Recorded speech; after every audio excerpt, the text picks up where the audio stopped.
রহমতুল্লাহি ওয়া বারাকাতুহু। কেমন আছেন আপনারা সবাই? আজকে আপনাদের সামনে খুবই গুরুত্বপূর্ণ একটা তথ্য নিয়ে আসলাম, যেটা দিয়ে আপনারা যে কোনো লোকের শরীর বন্ধের তাবিজ কেটে ফেলতে পারবেন, যে কোনো লোকের বাড়ি বন্ধ কেটে ফেলতে পারবেন। এই বিষয়টা নিয়েও অনেকজনে খুবই হতবাক হয়ে আছে এবং কি খুবই চিন্তিত আছে, খুবই দুশ্চিন্তা আছে এবং কি অনেক লোকই এটার জন্য আমাকে রিকোয়েস্ট করতেছে। ঠিক আছে, প্রতিদিন সবাই কমেন্ট করতেছেন এবং কি ইমুতে এসে বলতেছেন যে এই আমলটা এবং কি এই বিদ্যাটা এবং কি এই মন্ত্র এই তাবিজটা দেওয়ার জন্য, যেটা দিয়ে যে কোনো লোকের শরীর বন্ধ তাবিজ কাটা যায় এবং কি যে কোনো লোকের বাড়ি বন্ধ কাটা যায়। কারণ যে কোনো লোকের উপরে কোনো তাবিজ তোমার করতে গেলে ওই লোকের যদি শরীর বন্ধ থাকে তাহলে কিন্তু ওই লোকের উপরে কোনো তাবিজ তোমার প্রভাব পড়বে না এবং কি তাবিজ তোমার কাজ করবে না, এবং কি ওই লোকের বাড়ি যদি বন্ধ থাকে কোনো তাবিজ তোমার করলে ওখানে কাজ হবে না, কার্যকারিতা হবে না। তো এটা নিয়ে অনেক লোকই খুবই দুশ্চিন্তে থাকে, কারণ শরীর বন্ধ থাকলে অনেক কষ্ট করে কাজ করে, অনেক কষ্ট করে যে কোনো কাজগুলো আগিয়ে যায়, লাস্ট ফার্স্টে শরীর বন্ধের কারণে ওইটা কাটতে পারে না, এই জন্য হ্যাঁ কাজটা সফল হয় না, সাকসেস হয় না, এই জন্য মানুষ খুবই বিভ্রান্তের ভিতরে পড়ে যায়। তো যাই হোক, আমি আজকে আপনাদেরকে যেটা শিখাবো এটার গোপন বেদ আছে, এটা নিয়ম কারণ এবং কি গোপন বেদ সব কিছু এই ভিডিওতে আপনাদেরকে শিখিয়ে দিব ইনশাল্লাহ। ভিডিওটা সম্পূর্ণ মন দিয়ে লাগে দেখতে থাকুন। এরকম মূল্যবান বিদ্যাগুলো প্রতিদিন এই চ্যানেলে আপলোড দিয়ে থাকি। যারা এই চ্যানেল নতুন তারা অবশ্যই চ্যানেলটি করে দিন সাবস্ক্রাইব, পাশে থাকা বেল আইকনটি অল করে দিবেন। এরকম মূল্যবান বিদ্যাটা পাওয়ার জন্য চ্যানেলে তাড়াতাড়ি লাইক সবাই অবশ্যই দিতে হবে ইনশাল্লাহ।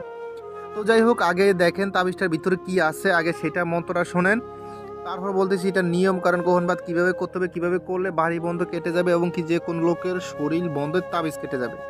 তো যাই হোক, এখানে কি লেখা আছে আগে সেটা দেখেন। ঠিক আছে, এখানে কি লেখা আছে আগে সেটা দেখেন, কারণ অনেক লোক আছে এই লেখাগুলো ধরতে পারে না। তো আমি উচ্চারণ করে পরে শুনে দিয়েছি, আপনারা একটু মন দিয়ে লাগিয়ে শুনুন।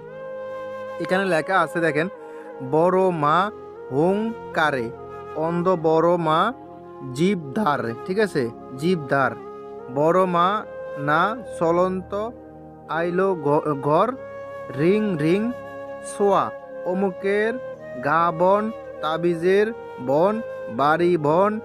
ঠিক আছে, করিয়াছে সেই বন, দড়ি খা। ঠিক আছে, দ অন্ধ হবে ও খানে। মানে এটা একটা সাংস্কৃতিক ভাষা, মানে মোগা লাইনের ভাষা আর কি, চাকমা লাইনের। তো যাই হোক, এখানে কিছু মন্ত্র আছে, আবার কিছু চাকমা লাইনের কিছু সাংস্কৃতিক ভাষা ব্যবহার করা হয়েছে এবং কি কিছু চাকমা ভাষা ব্যবহার করা হয়েছে এটার ভিতরে। তো এটা হইলো মন্ত্র, এটা গুরুমুখী মন্ত্র আমি। আর আপনাদেরকে আরেকটা কথা বলতেছি, এখন যেই বই থেকে যেই পিডিএফ থেকে আপনাদেরকে এই বিদ্যাটা দিছি সেই বইটার নাম কি সেটা শোনেন, তাহলে বুঝতে পারেন। সেই বইটার নাম হলো গুরুজি হাবিব বৌদ্ধর পরীক্ষিত ডায়েরি। ঠিক আছে, এটা পার্সোনাল ডায়েরি, এটা হলো পার্সোনাল ডায়েরি, পার্সোনাল কাজের। ঠিক আছে, এটাতে খুবই ডিয়ারিং কাজ আছে।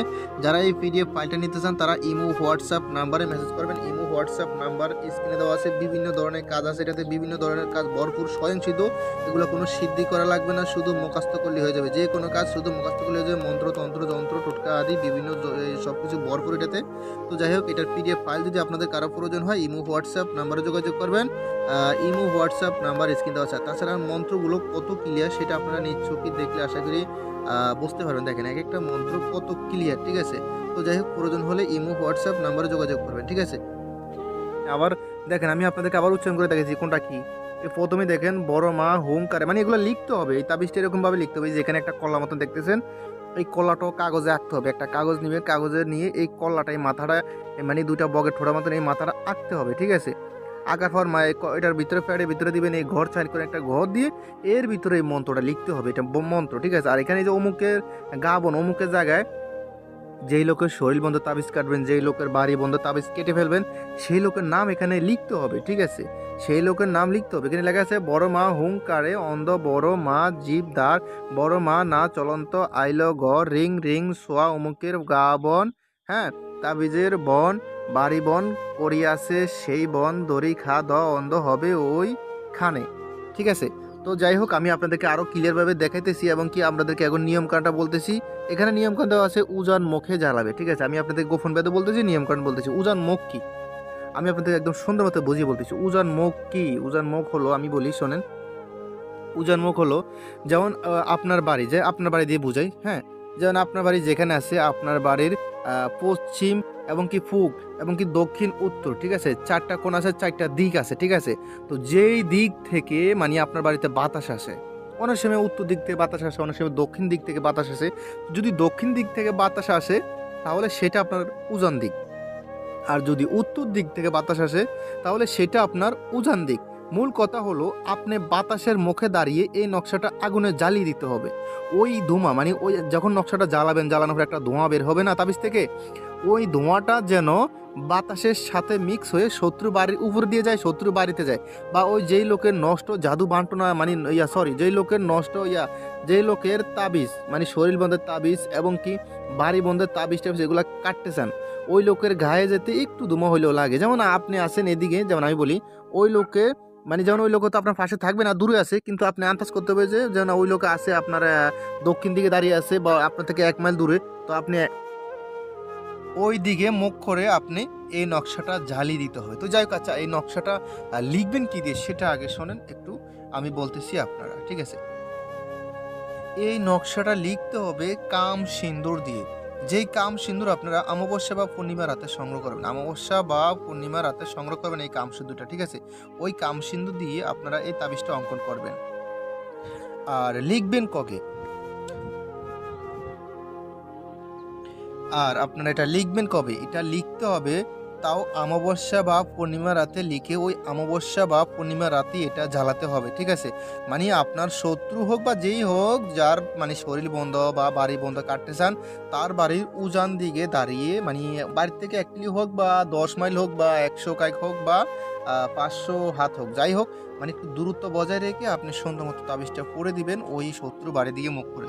যখন ফুড়ে দিবেন তখন তাবিজটা পুরো পর যে ধোঁয়াটা বের হবে, ওইটা শত্রুর বাড়ির ভিতরে যাওয়ার সাথে সাথে শত্রু বাড়ির তাবিজ তোমার বন্ধ যা আছে সব ঠাস ঠাস করে কেটে যাবে। এই বিদ্যার একটা গোপন ভেদ আছে। গোপন ভেদটা কি? গোপন ভেদ হলো ওই যে আপনারা কাম সিন্দুর সংগ্রহ করবেন, ঠিক আছে? ওই কাম সিন্দুরটা কোথায় থেকে সংগ্রহ করতে হবে সেটা মন দিয়ে লাগে শুনেন।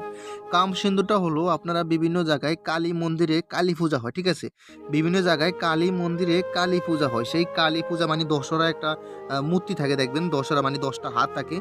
ওই মূর্তির পায়ের কাছে অনেক ফুল ফল অনেক কিছু সিন্দুর মিন্দুর অনেক কিছু থাকে, ঠিক আছে? তো ওখান থেকে কিছু সিন্দুর আপনি অমাবস্যা বা পূর্ণিমা রাতে একটু কষ্ট করে যেভাবে হোক কিছু সিন্দুর চুরি করে আনবেন, ঠিক আছে? কিছু সিন্দুর যেভাবে হোক চুরি করে আনতে হবে, দেখলে হবে না। চুরি করে মানে রাত 12টা পরে সুন্দর নিরিবি নিজুম রাতে গিয়ে কিছু সিন্দুর চুরি করে নিয়ে আসবেন, কিন্তু পিছন ফিরে তাকানো যাবে না এবং কি সাহসী লোক যেতে হবে, কারণ যারা ভয়ভীত হয় তারা যাওয়ার দরকার নেই ওখানে, কারণ ওখানে গেলে একটু রিস্কের ব্যাপার আছে, কারণ ভয় পাইলে চলবে না, কারণ যখন রাত 12টা হয় তখন একটু ওখানে অন্য টাইপের কিছু শক্তি অনুভব করা যায়। সেজন্য আপনারা একটু আহ, সাহসী লোক গিয়ে ওখান থেকে কিছু সিন্দুর চুরি করে নিয়ে আসবেন। আনার পর ওই সিন্দুর দিয়ে অবশ্যই এই তাবিজটি আপনারা সাদা কাগজে লিখে সিন্দুর দিয়ে সাদা কাগজে লিখে শুধু আগুনে জ্বালিয়ে দিবেন। আগুনে জ্বালিয়ে দেওয়ার সাথে সাথে শত্রুর শরীরের যত বন্ধের তাবিজ তোমার এমনকি বাড়ি বন্ধ যা আছে সব কাটতে সিরা খান খান হয়ে যাবে ইনশাআল্লাহ। যারা করতে চান তারা ভিডিও নিচে কমেন্ট করে এজ তিনি ভালো থাকবেন, সুস্থ থাকবেন।